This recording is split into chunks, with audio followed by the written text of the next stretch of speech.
आपण पाहत आहात भीमशाही न्यूज मराठी, सत्तेशिवाय परिवर्तन।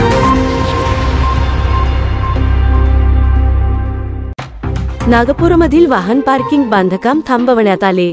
नागपूरच्या दीक्षाभूमीमध्ये हे वाहन पार्किंग बांधकाम सुरू होते। दीक्षाभूमी नागपूर एक असे ठिकाण जिथे भारतीय राज्यघटनेचे शिल्पकार डॉक्टर बाबासाहेब आंबेडकरांनी आपल्या लाखो अनुयायांसोबत बुद्ध धम्माची दीक्षा याच नागपूरच्या पवित्र ठिकाणी 14 ऑक्टोबर 1956 साली ग्रहण केलेली।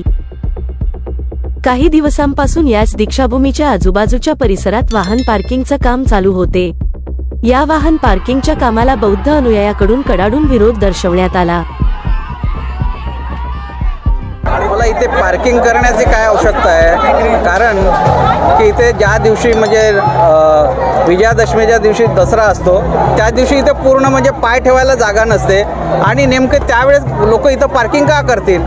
ज्यावेळेस जर समजा इथं पार्किंगची आवश्यकता आहे त्यावेळेस इथे परिसर ओपन असतो।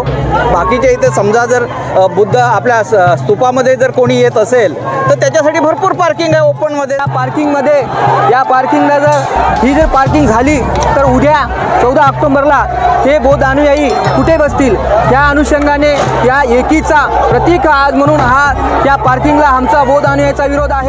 काल दिनांक 1 जुलै 2024 रोजी अखेर दीक्षाभूमीमधील हे वाहन पार्किंग बांधकाम तात्काळ थांबवण्यात आले आहे। आपण नवीन असाल तर चॅनेल लाईक करा, सबस्क्राइब करा आणि शेअर करा।